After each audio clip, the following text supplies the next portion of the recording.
floor. Take it Thank you, away. Lisa. Thank you very much. It's great to have you with us and great to have all of you with us today. It's a real privilege to be able to get an hour of your time out of your busy schedules. I just know so many of you are just so very busy, and the thought that you'd be willing to give up an hour of your time to engage in this conversation about leadership and specifically about recalibrating our leadership compass is something that brings me a lot of joy. So welcome. This whole program, really, I want to give you a little background. It really came out of some observations I had in the early stages of the pandemic, where I began to realize, I began to think about it in the context of how does leadership change? Does leadership change? What's new? What's different? How will this impact? How will the pandemic impact us as leaders in our role in helping our teams be successful? And I thought about it long and hard, and I spoke to many colleagues and clients over a 3 or 4 month period of time. And I began to realize that while there was a whole lot of what we've done as leaders that has worked very well in the past, will continue to be meaningful for us in the future, and today, certainly in the middle of the pandemic.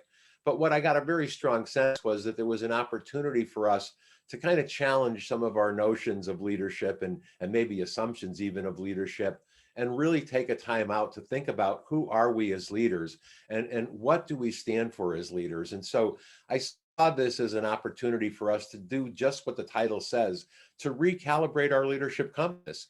A theme for me last year, probably a driving theme for me, was just that: recalibrate, kind of assess, where am I at? Where are we at? How do we need to do things differently? What needs to be done differently? What do we need to be more tuned into? And for this year, it's reimagine. And I think the reimagine, and I'll tell you more about that later, is really about reimagining our role as leaders at another level, and also our organizations at some level. So let's begin.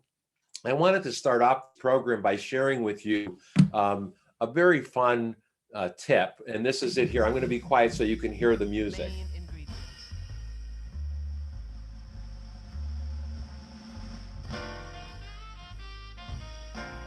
Early horn, the main ingredient. If you're into jazz at all, take a look at the bottles and cans there. It's all the musicians that are on the CD.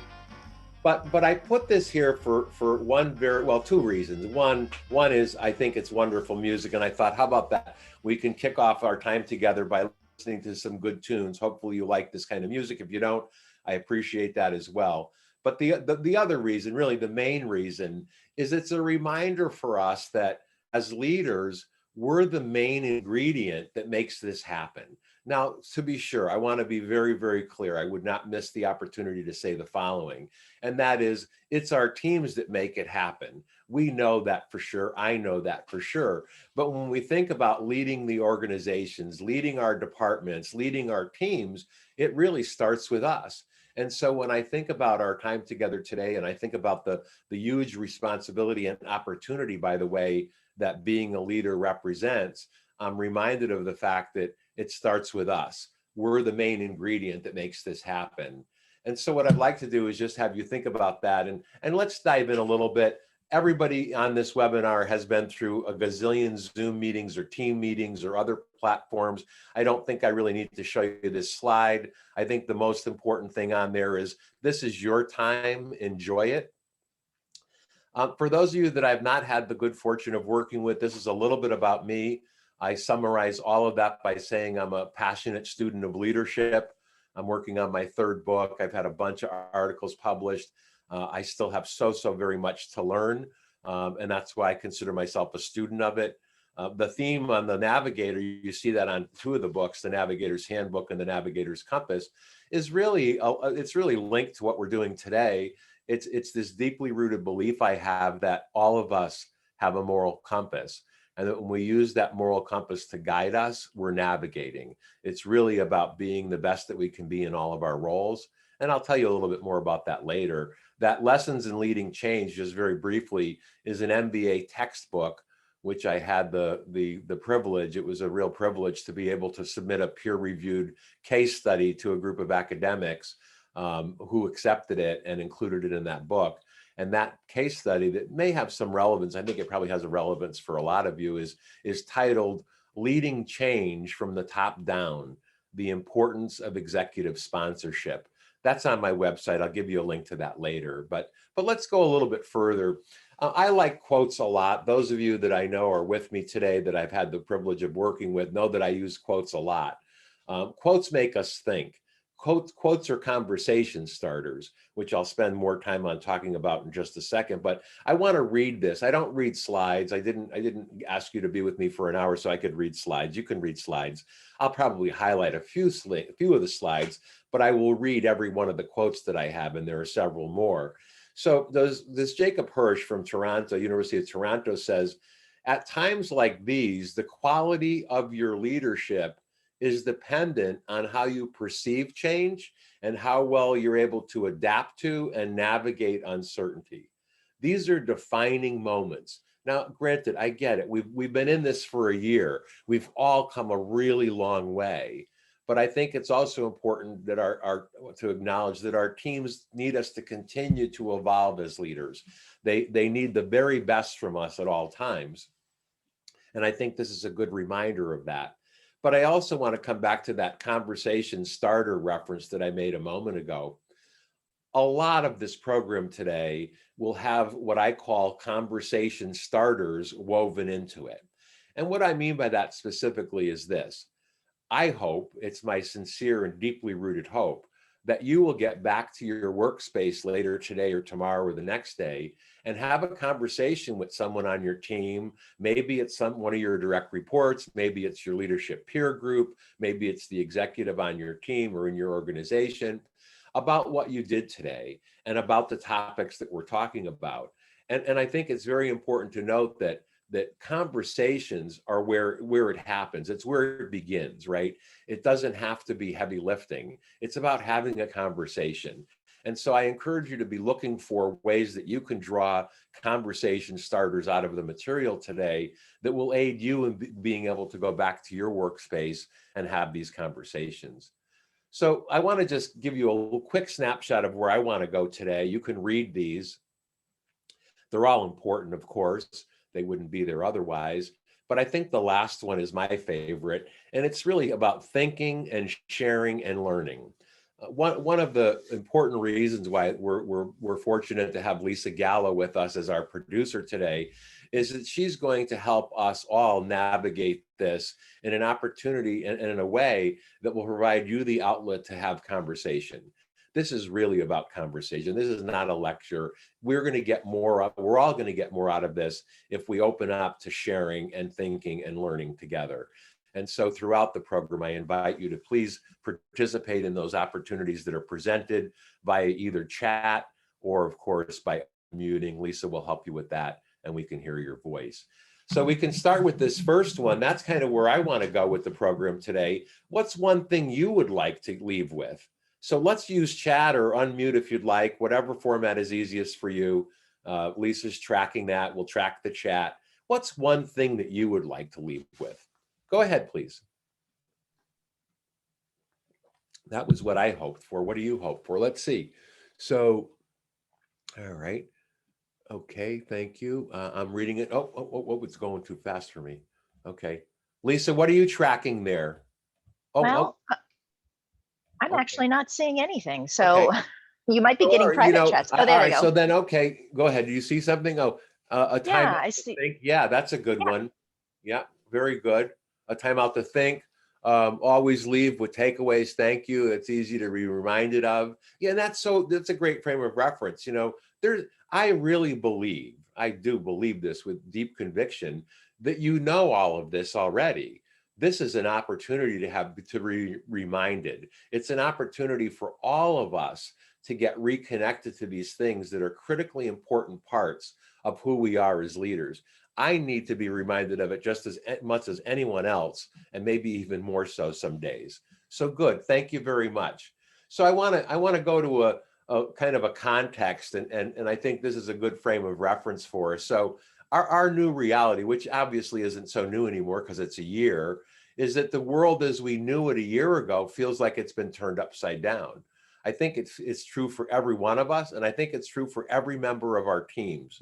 Everyone that you lead, everyone that I lead, every single one of us, all of us as humans, we're experiencing this, and not just at work, by the way, but outside of work too. But I think here's the good news. And the good news is that how we respond to it, I think in many ways, ultimately is a function of choice, but also our level of leadership clarity. And let me give you a background story on my belief here and what really fuels this belief. So when the pandemic first struck, things changed rapidly for me, like every one of us, right? And I began to think about, what does this mean? How is it changing the way I do work? How is it changing my clients' needs? How are things different for all of us? And I was bombarded with the same number of negative news sources as many of you or all of you. And it seemed like every single day there was just more and more to lose hope with. And I began to realize that there were so many people counting on me as a leader to set the pace, to set the tone, to be the role model, really, really, truly to be the role model.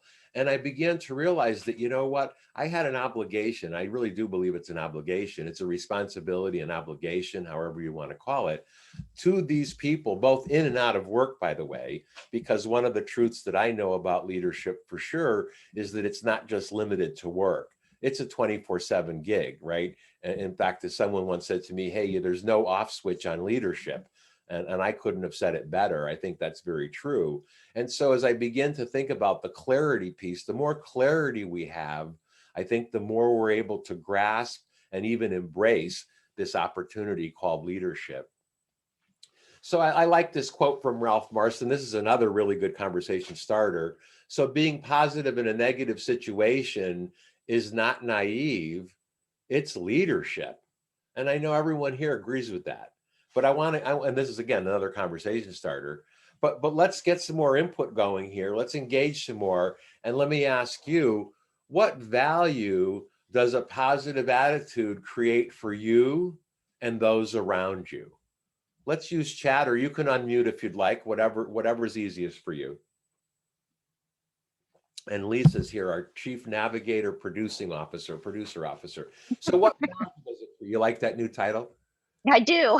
You Yeah, are. I see. You're the best. You're the best. So being positive is what drives us to do the work we do. How true is that? I know. A big shout out to all my family from Wayfinders there. What you do is, everybody does important work, but Energize the team. yeah, Yep, keeps yeah. people You know, motivated. my heart's in that sector. So yeah, it drives the team. Yeah. And so it's a reminder for all of us to simply ask the question, how am I doing with this? How am I doing? You know, I'm reminded of the fact that some days are harder than others. I'm reminded of the fact that we are all stretched to a level we never experienced before. Everyone I talk to, whether regardless of organization type, size, industry, sector, or even geographical area, everybody's kind of feeling maxed out, right? And so because of that, it's easy to forget this stuff. But I think it's so important. It's such a good reminder to realize, as we just did, and all of you know, there's so much value in it. Not just for our teams, but for ourselves, keeping ourselves energized. So let's go a little bit further. Oh, hello, that was high speed. Okay, I got new batteries in this. So here's a wonderful quote, another conversation starter. This is my all-time favorite leadership quote, by the way. Example is not the main thing in influencing others, it's the only thing. Chew on that for a second. And I want to take it a couple steps further. So this is really about our influence.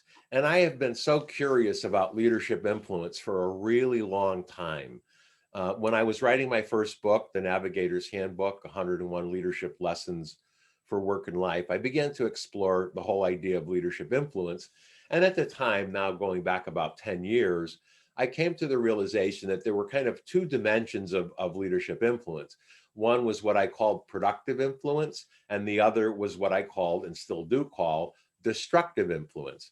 And so productive influence, as you might imagine, follows a path that makes things better for people. It's more productive, it's more positive, it's more engaging, it's more inspiring. It really in many ways is about respect. It's about transparency, integrity, kindness, authenticity. It's about all of those characteristics that we all want to be as a leader, right? And by contrast, destructive influence is really about kind of the ego, hubris, abrasive, micromanaging, etc. And so, as you might imagine, the outcomes of either path are fairly predictable, right? We've seen it in our lives. And so I've been curious now, as I said, about this whole idea of influence for a long time. And oh, maybe 3 years ago, 4 years ago, in hanging out with some of my clients, we were talking about it, and they said, well, all right, so here's a question for you. How do you stay in the productive zone? How do you stay in the productive influence more frequently? And I thought about it a whole lot for a long time. And I decided that as I looked at leaders that I know and work with and I've studied that really seem to be able to stay in that productive influence zone with ease, I began to look at what were the common denominators. Well, for starters, values was a big one. That was the first one. They're really clear on their values. They're not only really clear on their values, but they're clear on how they live their values. That was paramount. That was at the top of the list. They also are really clear on their intentions. They're focused on their aim, their plan, their purpose. Why do they do this? And I think in many ways, purpose is the key word here. And then their attitude. How is their attitude making things better for their teams? Ultimately it comes down to the question, is my team better off for having me as their leader or not? And I think you can ask yourself the same question. And so that's the attitude piece. And then our behavior. I think the behavior is really about how are we showing up? How do we show up? And it embodies all of these. And when we combine those, the continuum leads us to outcomes. And when we're really clear on those, our outcomes are usually much better and certainly more predictable, like I said just a moment ago. So it's a framework to consider. But now I think it's a really good opportunity to start looking at that values piece. While I'd like to take you through 5 activities to get to all 5 of those dimensions, I'm only going to focus today on the values piece. And so everyone should have received from me this morning or late yesterday afternoon the values clarity worksheet. However, if you didn't see it, if for some reason it got into your spam folder, no need to fret. As I speak, Lisa has just put it into your chat box. If you don't have it handy, simply look at the chat box. There's the PDF of it. Click on it and download it. It's right there in front of you. So while you're doing that or getting it out and starting to get ready, I'll take you through the highlights of it. So you can read the instructions, but I'll give you a kind of a high level view of it. There's really 2 parts to this. One part is for you to identify your top 5 values. And again, you can read the instructions there. The 5 that are absolutely most clearly aligned with who you are as a human being, in and out of work. And then the second part of it is to then and so you circle those or put a check mark next to them. And then the next part of it is, imagine that I had your direct reports or your other stakeholders or all of them combined in another room, and I gave them this activity and I asked them to pick your top 5 values. Would they pick the same 5 values? Which 5 values would they pick? And so that becomes the second part of this. I'd ask that you please do the first part, number 1, what are my top 5 values? Feel free to add others if you'd like. And then number 2, once you've done that, revisit the list of values and consider which 5 would your team select if they were asked, what are your top 5 values? And so I'm going to be quiet for a minute and give you some time to kind of work through this. I think it's only fair and reasonable to give you a little bit of quiet time. So I'm going to set my timer here for 90 seconds while you work through that activity. And be sure to read the questions on the bottom as well.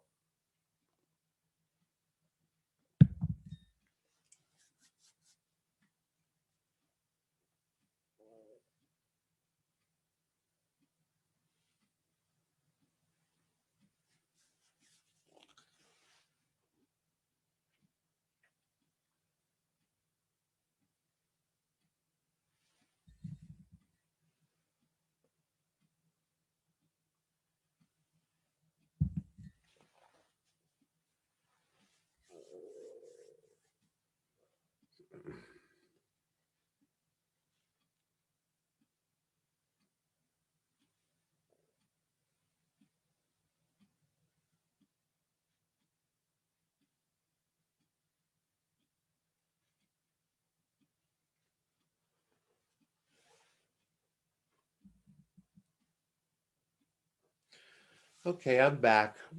So if you're still working through it, please go ahead.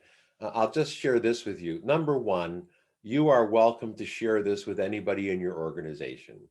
It is absolutely fine. I encourage it. Over the last 30 years that I've been studying leadership and team effectiveness, organizational effectiveness, if you will, as well, I should say, I've come to believe that when there's clarity of values and purpose, the things that can happen for teams and organizations are almost limitless. And it really starts, I think, the most powerful and most deeply rooted foundation to that are shared values. And so if you can use this to get a conversation going with your team within your organization about what your shared values are and what purpose comes out of that shared value, those shared values, I will have done something meaningful today. So I encourage you and ask you to consider how can you share that with your team. And by the way, I have contact information at the end. If anybody has questions about this or how to go about doing it, you want to bounce anything off me, I invite that. I'm just trying to help create more leaders. So here's some self-reflection questions. Now I'm going to give you another 30 seconds or so. While I read these, then I'll stop and give you 30 seconds to think about them. Would my team be able to identify my core values simply by observing my behavior? What impact would discrepancies have on my leadership influence? How about trust? And how will my leadership style or approach need to be different in the post-pandemic world? Noodle those around. And those are conversation starters too, by the way. You could use these questions. If you're going to use the values clarity activity, you could use these just like I'm doing as a follow-up. And by the way, how will it be different in the post-pandemic world? I've been doing a lot of research on this. I've spent the last 4 months developing a new program titled Leading in the Post-Pandemic World. I'll tell you more about it later.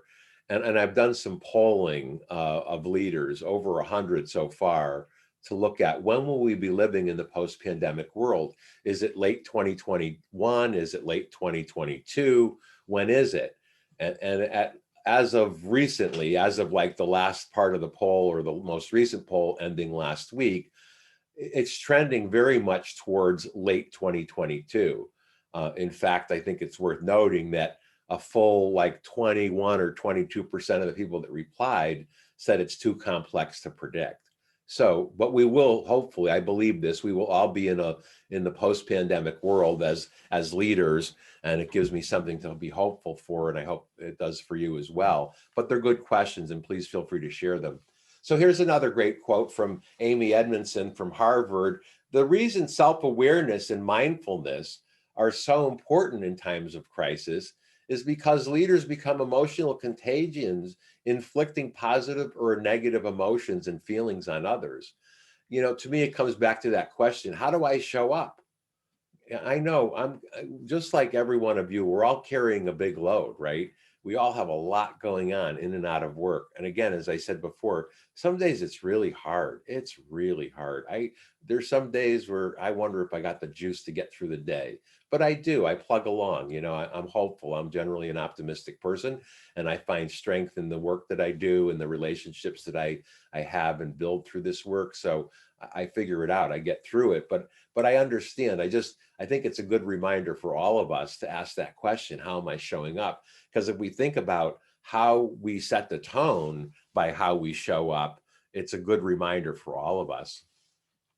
So let's look at the team and individual impact of work from home. There's no doubt in my mind that you're aware of all of these, and there's more, and that's why I have a bonus question on the bottom. But two in particular that I want to highlight that I think they're all important, but I think it's very important to acknowledge that the positive impact of community and camaraderie is void or diminished significantly. And I think that's a reason, not the reason, it's a reason why we have such a large percentage of people approaching burnout. I was saying that I've been researching a lot. I've been doing a lot of research for this new program. And one of the studies that I read recently, I think it was from DDI, said that approximately, potentially as many as 80% of your high potentials are on the verge of burnout. And that's a huge number. Even if it was 40%, it's a huge number. No matter what the number is, I'm ultra conservative, so I tend to kind of lowball those numbers. DDI says it's 8 and 10. That's a scary number. But what's the point of me telling you? The point of me telling you is that I think that sense of community and that void in camaraderie and human connection is a big part of what's driving that. And so that's one, to be mindful of that and look for ways to replicate that in some way, right? And then the last one, this whole idea of the work and life fusion, blurring the lines between the two, is something that I think we all as leaders need to be very deliberate about, very mindful of, because so many times what's happening is people those lines are blurred, and it's affecting relationships at home. It's affecting people's health. I think it's all really important for us as leaders to be so mindful about setting parameters there. I'm reminded of one leader I work closely with who was getting emails from his team at all different hours of the day and at night, particularly. This is what got his attention, like people sending emails at 11:30 at night, 2 in the morning, 4 in the morning. And he said, in a previous life, I would have thought, wow, that's a motivated employee. They're getting the work done at 2 o'clock in the morning. Now I'm deeply concerned for their mental health, because they should not be on the computer at 2 o'clock in the morning or 4 o'clock in the morning or 11:30 at night. And so he actually instituted a policy with his team saying no more emails after 7 p.m. If you can't get it done by 7 p.m., it can wait till tomorrow, unless it's a crisis. And so I think I tell you that story because I think it's such a good reminder for all of us to be plugged in and tuned into that. So here's some actions for you and for your team. We're going to go much deeper as we go along and get into this. But that first one, take care of yourself. I heard an analogy back over the summer last year that really resonated with me, and I think it will with you as well. And that is that this is a lot like flying. When you get on that plane, they tell you to put your oxygen mask on first, right? They instruct us to put ours on first, so that around us. I think there's a great parallel here in this COVID-19 world that we're all working and living in. And so if we can take care of ourselves and be really deliberate about that, feed our souls, take time out for ourselves, find joy in some place in your life to maintain your well-being, to maintain your strength, to maintain your hope. I think it's so critically important because of the huge responsibility and opportunity that we have as leaders to impact the lives of those that we lead, right? David, this is Lisa. I just want to point out that Laureen said in the chat something that's tagging on to what you're saying, that music has been something that's been helpful for her during this pandemic, suggesting an album there. Oh, for Michael people to check Franks, out. Yeah. Have you ever heard his song Mice? That is like the cool. I'm a big fan of Michael Franks, and our daughter got us one of those Alexa things. Now Alexa's going to go off in the next room. And so I have it in the kitchen when I'm cooking. And so I've been listening to a lot of Michael Franks, and that song, Lorene, if you're not familiar with it, it's a really sweet song. The lyrics kind of freak my wife out because she doesn't like mice, but the music is like, wow, it's just. Yeah. David, I think it's Michael Franti. I wonder if they're two different people. Oh, Michael Franti. Michael Franti. Oh my God, okay. So I'm thinking Michael Franks. Oh, thanks. Well, I'll check Michael Frank out next. Yeah, and then I'm going to check out Michael Franti. Cool. I'm going to Alexa later. All right. Yeah, thanks for the tip. Yeah, thanks. Here, right back at you, Lorene. Thanks. So you can read the rest of these. Strive for progress, but be vulnerable. Be real. I will tell you, up until maybe 2 or 3 years ago, you would not have ever heard me use vulnerable in the same sentence as the word leadership. And then I had an experience where I realized, oh my gosh, I've missed that for so long. I believe it's a strength. I really do. I believe being real, being human, being vulnerable, sharing that part of you with your team within reason and within some, parameters, professional parameters, of course, goes a long way in building trust. And so those are some things you can do for yourself. I think all of the ones are important for your team, but listen, deeply listen. Lisa and I did this webinar last week, and somebody in the group said, hey, we have a lot of good content in our organization from HR on listening. And I think it's time to reintroduce some of that listening content. And maybe we'll do like eat and educate lunches, or we'll just throw it out there and offer, somebody on the HR team will do like a 20 or 30-minute segment every couple weeks or something like that, just to get us reconnected to it. Because listening, deeply listening, is such an important part for being a leader, for creating connection, for demonstrating respect. All of that, I think, is really big. And so I think they're all important. Be empathetic, suspend judgment. You can read these, these, you're already doing them. Instill hope. I think hope is a big part of it. So I like this. Jessica Jackley, if you don't know who she is, so she was one of the co-founders of Kiva, which is a very cool organization. It's a global nonprofit that's dedicated to alleviating poverty in third world countries by doing micro loans. And I thought this quote was such a good reminder for me, and hopefully for you too, that deciding what not to do is just as important as deciding what to do. And so I'll ask you to think about, number one, why would I put that right after what I just shared with you? And then number two, how could you use it as a conversation starter, right? So here's a few more things to consider in terms of leading through the COVID-19, navigating it. Acknowledge the fears and challenges related to it. Make it safe to talk about mental health and well-being. I believe deeply that we are in the middle of a mental health crisis like we've not seen before. Just as a little context, I've spent a lot of time in the mental health space. I've served for a very long time on the board of Mental Health Connecticut. I work with a number of mental health providers, and it's an area that I've been deeply connected to for a really long time, and I'm deeply concerned. I'm deeply concerned at the impact that this whole pandemic has had on people's well-being and their mental health. And so I think as organizations and as leaders, we have a huge responsibility to make it safe to talk about it, because I think that the numbers are just mind-boggling. They're just staggering. There's so much impact on it. And sadly, there's still such a stigma about it. And so as leaders, and particularly as senior leaders, those I know there are some of the chief executive officers and other senior C-suite folks that are on this webinar, you have a huge responsibility. I know some of you are already doing it, and I salute you for that. But for those of you that aren't, there's more. There's definitely more to do. And so making it safe to talk about it and productive is really another important word there. You can read the rest of them. Model the behavior and attitude you expect from your team. Help them access development needs and opportunities.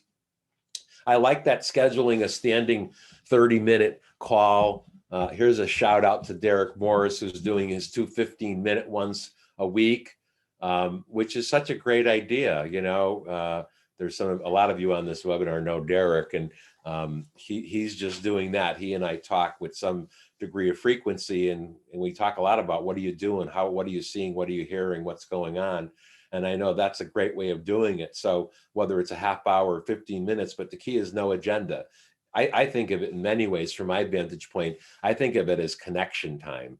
It's just an opportunity to connect, right? And I've heard of a whole bunch of different scenarios that people are doing to do just that. Just a few things to think about. Here's a nice piece from CCL, Center for Creative Leadership, that I think is a good reminder. And they actually ask this: how do you show up? How are you showing up?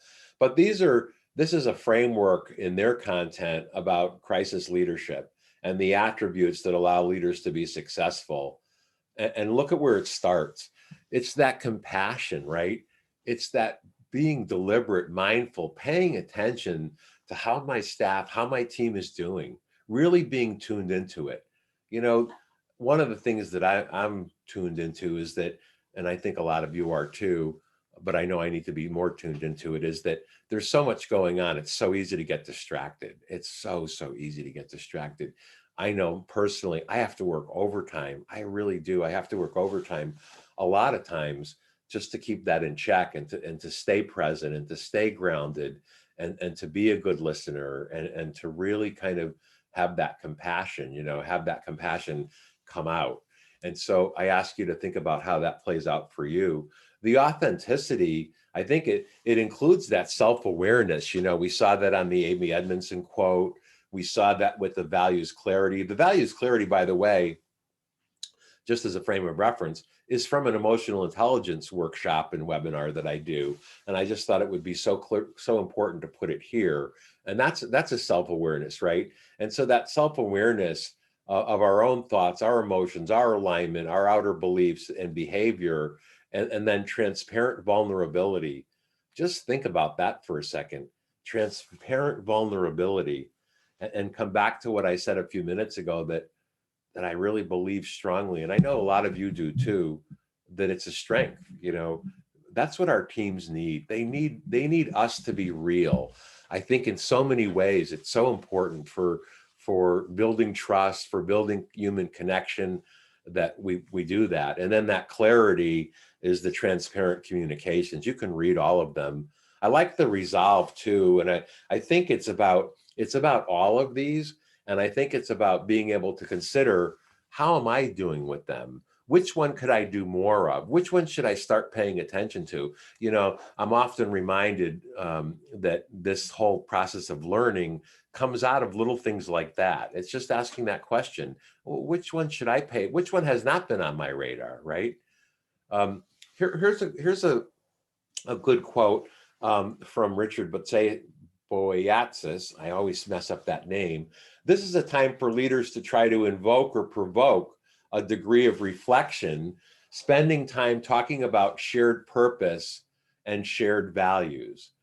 And I think that becomes such a powerful reminder for all of us as we consider how we lead in this post-pandemic world, how we're leading now. And I know that particularly, well, I'm just going to say it this way. I know a lot of you are really, really clear on your purpose. You're mission-driven organizations because of the work you do. I think you all are at some level, but I think that there's a lot of clarity of that in some of the organizations that I'm working with that are part of this today. And I think having these conversations, this could be a good conversation starter amongst your leadership peer group. So what does it mean to us? What's the message in this? Why would this guy say that? Why would this guy say that? I'm sorry. That was the Dave O'Brien from the South End of Hartford. Why would this professor say that, right? Why is that meaningful?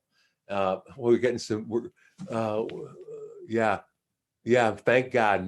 Mental health is no longer a taboo topic. Yeah, easy for me to say. And I had decaf this morning. Isn't that great? I embrace that. Yeah, thank you, Robert. Yeah, thank you, Rob. Yeah, it's no longer a taboo topic, right? It's part of the human experience. And I think we have to be grateful for that clarity, right? So here's some virtual team icebreaker questions. David, I noticed that Robert raised his hand. Oh, Robert, go ahead, please. Oh, hello. Thank you for coming. I got Robert on here. He brings that out in me. I didn't want to we got to work together for so long. I didn't want to interrupt your mojo, Dave. Hey, you're a man, brother. Because I know you, and when you get going, you get going. Oh man, I got my seatbelt on, Rob. So I just want to share something kind of personal that just happened this morning. So from the outset, when I signed on with Wayfinders, I told my team, family first. You know, if you need to take time for your family, that comes first. Because if you're good with your family, I believe that you're going to be a more productive worker, and if everything is set at home, you're just going to be more productive and more in tune. Yeah. So this came back to a really good thing today. On Sunday morning, I lost my father-in-law. Oh man. And my heart goes out to you, man. Thank you. And I was planning my bereavement leave later on this week. I go on bereavement leave starting tomorrow. And I was just on my team call that we were having with fiscal, and I was just going through everything that had to get done on my leave and trying to plan it. And I am not lying. My team reminded me, take care of your family first. Yeah. We'll take care of everything else. Yeah. So it comes around, right? What you Yeah, there you spread go. out comes around. Yeah. And Rob, number one, you're in my thoughts and prayers. Number two, Thank you. I'm humbled by the fact that you would take the time out with all that going on to hang out with us today. You're a special guy, man. Thanks. You're in my thoughts and prayers. I hope that doesn't bring everyone down. I just want to share an example. But no, here's why. Here's why it shouldn't. It's about leadership clarity. It's also about humanity, right? And I think it's the lesson for all of us, the power of that, and that clarity and that transparency too, right? And that's why your team saw it that way and responded that way. Yeah, thank you very much for that. So here's some virtual team icebreaker questions. So what's something that you missed that surprises you? This is something that I think is a good way of capping off like team meetings. You can do it in the beginning. I know we've got a whole spectrum of workplace scenarios here. I know that a whole bunch of you are fully remote still. I know that some of you have a kind of a graduated or staggered return plan. I know that a few of you have most of your people back in the office right now. So we've got the whole spectrum here. But I think that these are ways of keeping connected to what people are dealing with, whatever their arrangement is, right? Whether they're back in the office or they're back only part-time or they're still fully remote, right? So what are some things that you don't miss that surprises you? My favorite one here, they're all good, but of course I have to confess, I have favorites on every one of these slides. What's giving you hope right now? And I think that's a really terrific question to end your team meetings with. I mean, maybe you could do it every one. I think you could change it up. I think your team might get bored hearing that question again and again. But the point is this, I use it a lot. I have a bunch of clients that use it a lot. And one of the common denominators that we continually see is that people always find stuff to be hopeful for. And what happens is if we have 2 or 3 people speak about, hey, here's what's giving me hope right now, that reminds other people on the call or in the meeting or whatever the format is, that there's hope that they have too. And I think one of the things, and we'll talk more about this later, is that if there was ever a time when your team needed hope, it's now. They want to believe. We want to believe, right? We all want to believe in our leaders, in our organization, and where we're going. It's no different for any one of our direct reports. And so being really mindful and deliberate about that, I think, is a really important step. So I'm going to try to go next. So here's some self-reflection questions to consider. These are, I'm going to read them because I think it's important to have you hear them and then read them as well. It just reinforces it. So what do I want to be known for as a leader? What actions can I take to achieve leadership congruence and make 2021 my best leadership year ever? And then what's the cost of not trying? But I want to come back with to that first one. I want to talk about 2 of these in particular. So that first one, what do I want to be known for? In my coaching work, especially, I ask that of the leaders I work with a lot. So what do you want to be known for, and why? And then, or what another good one that follows it, or could be before it is. So what do you think you're known for? And then what do you want to be known for?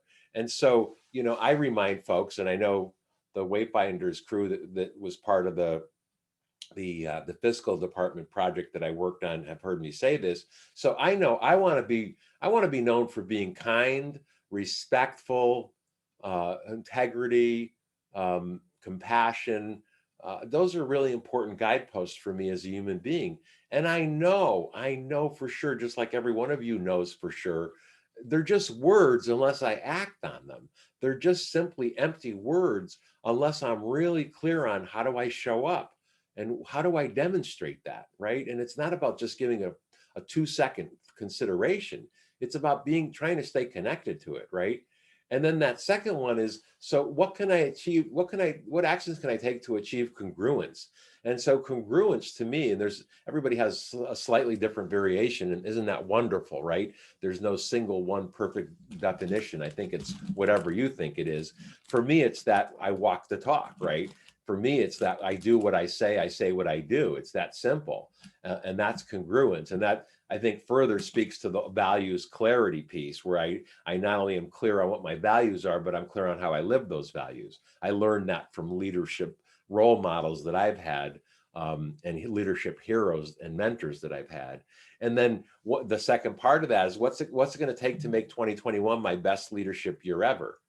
I will tell you that coming into 2021, like many of you, I was tired too. But one of the things that gave me hope was this sense of renewed optimism around, hey, I could make this my best leadership year ever in every role I play, as a dad, as a husband, as a member of my faith community, in all parts of my life, in work, of course. But I have the possibility, the potential to make this my best year yet.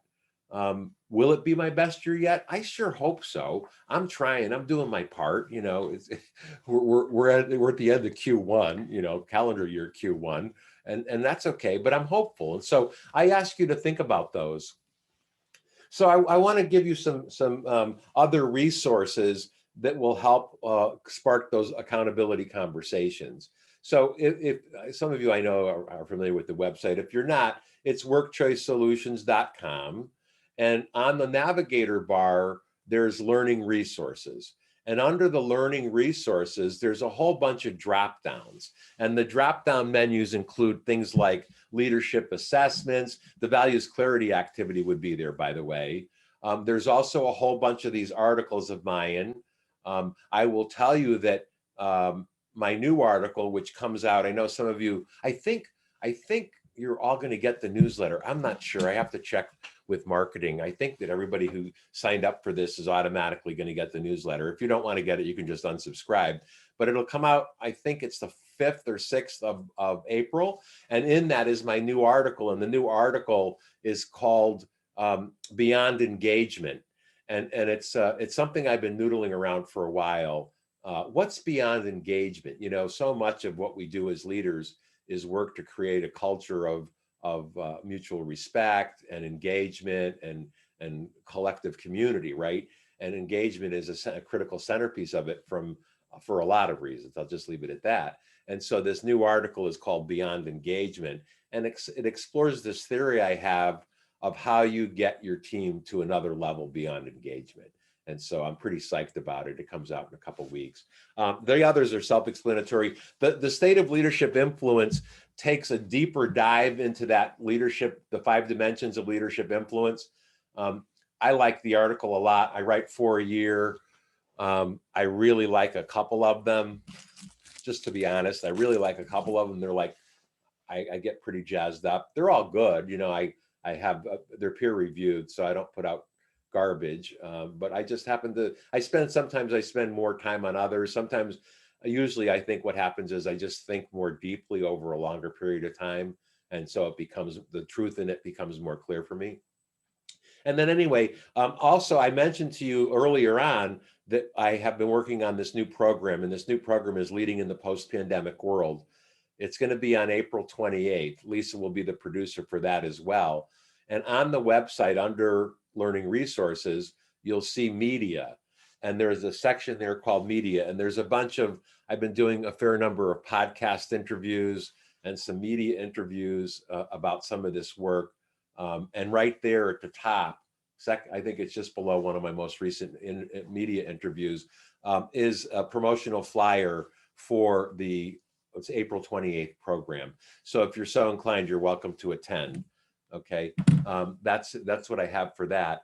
I think it's important that I have I know a lot of you know this, but for those of you that I don't work with, this is a snapshot of the work that I do, the scope of the work that I do. And you'll notice on the bottom, it says, please see the WCS Work Choice Solutions core capabilities profile. Right now, Lisa is posting that in the chat box. If you don't have it, you're not familiar with it, please check it out. It'll give you a much broader picture of what it is that, there you are. Thank you, Lisa. of the scope of my work. I'll just say one thing that I think is important to note is I've been doing a lot of work around, as I said earlier, employee engagement. And I just finished doing an employee engagement survey for one of my nonprofit clients here in Connecticut. And I'll just tell you, this is my philosophy in doing these kinds of surveys for 20 years now. I use the Gallup Q12 as a baseline. I know there's a lot of different schools of thought out there. I know some people think that the more questions there are, the better it is. I happen to come from the school of thought that says make it easy for people to respond. And usually I recommend that you never go more than 15 questions. And the reason I'm referencing the nonprofit here in Connecticut is we added 3 questions. There were 15 in total. And one of them was, at the suggestion of the CEO, was, as an organization, how have we done responding to COVID? And it was a great question. And the response was really terrific, because the CEO and the whole C-suite team have really knocked themselves out over the past year to go way above and beyond, well, probably what they had to do or needed to do entirely to make sure that everybody was safe and everybody had everything that they needed. So needless to say, the results of that question were really favorable. So anyway, that's the story there. So true leaders are dispensers of hope.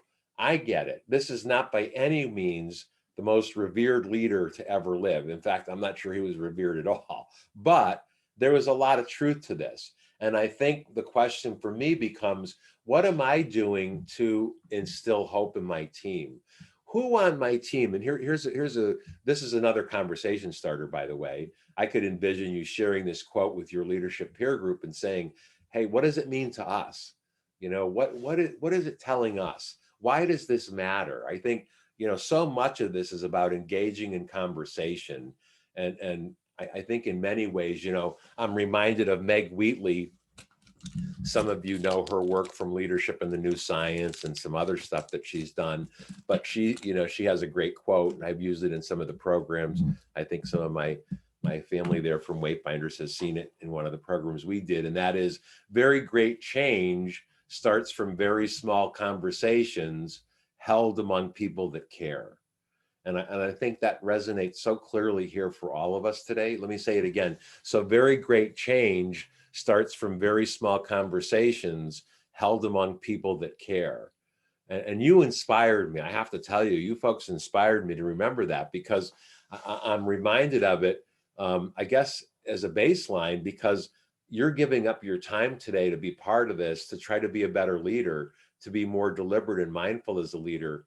And guess what? That says a lot about how much you care. And so using this quote could be a good way to start with your team, asking the question, what are we doing to create hope? What gets in the way of that? I think it would be universally accepted amongst your peer group or anyone at work or outside of work that, like I said before, your teams are hungry for hope. So I want to thank you again. We've got 5 minutes, just exactly what I had hoped for Q&A. Thank you again for your active participation. Please stay safe, stay healthy, stay positive. You know, I want to open it up for Q&A, but I want to just share this one last story. So when I started going through the whole pandemic thing, just about this with the same time everyone else did, I had this idea that I could choose hope or I could choose fear. And when I began to be really clear on why that choice was important in every part of my life, the choice became very clear that I had to choose hope. And so, you know, I ask you to do the same. I ask you to consider, how does that resonate for you? And what can you do to keep the score high? You know, I joke around, some of my friends will ask me, what's the score, Dave? What's the score? And I'll say, hey, hope's ahead by 20 points. So I leave that one with you. So let's open it up for Q&A. We have exactly 5 minutes. Yeah. So David, this is Lisa. I wanted to draw our attention to back to when we were talking about self-care, management of self to be the best leader that you can be. And you used that example of the leader that said, listen, no more emails after 7 p.m. You gotta have some good boundaries there. Yeah. On the flip side, right around that same time, Beatrice had put in the chat, where saying that admittedly working into the wee hours of the morning can be troublesome. It's also gives some people the flexibility. She's saying that she finds herself more creative in the evening. So I Yeah. think that kind of leads us to that, knowing yourself, Yes, right? it's such a great Yeah. point. Lisa, number one, thank you for bringing that to my attention. Beatrice, thank you for sharing that. I agree. I mean, I will admit that sometimes I get up at 4 o'clock in the morning when I have an hour or an hour and a half of total silence, and I use it for my think time. I'll be laying awake and I'll think of something that I want to work on, and I'll get this stream of consciousness, and it's like, oh man, don't lose this, go for it, right? So I think it's knowing the boundaries and what works for you. I think the biggest message in that example was not letting those lines get blurred to the point where it adversely impacts your health and relationships that matter, right? Right. Yeah. Lorene, thank you again for that music selection. I'm checking that out this afternoon on my iTunes. All right. What else? We've got time for another couple questions. Gets to listen to it. Yeah. Oh, I'm going to. I'm checking it out. It's like, it also reminded me that I need to get a new prescription in my eyeglasses because I read it as Michael Frank's. Too funny. Thank God we can still laugh. Anybody else? Questions? Go ahead. We've got one there. Go ahead. Well, it's Lisa again. I just want to say, David, that I'm going to push out the survey in case there are people that have back-to-back meetings. Oh, great. Okay. Because we have an evaluation, a short evaluation. We want you all to fill out. We're looking to get some feedback. I'm going to push that out right now. And I can just see we've got a thank you that came in through the chat. Judy saying thank you. Yeah, giving you good insight. Yeah. Judy, good to have you with us. It was nice to see that you're there now. So before you pop off, click on that link. It'll open up in a separate browser window. Yeah. Yeah. Yep. Yeah. All right. Yeah. So great. So please do that. And then also, just as a courtesy or just as a heads up, you'll be getting a copy of the recording hopefully later this afternoon. And as a further token of my appreciation for you spending time with us, everyone will be getting an electronic copy, a PDF of my latest book, The Navigator's Compass, 101 Steps Toward Leadership Excellence. So watch your email. There'll also be a link in the survey, a link to the survey. The survey is like 5 questions. I think it'll take 2 minutes on average to complete it. We love the feedback. It's a gift for us. And so if there are no further questions, I'm going to say thank you, everyone. We just finished up a minute and a half, 2 minutes early. Thank you so much. Thank you. Thank you, Lisa, for being such a terrific producer and Chief Navigating Officer of the webinar today. All right. Thanks, everyone. Stay safe, stay well. Hope to see you again soon. All right. Thank you.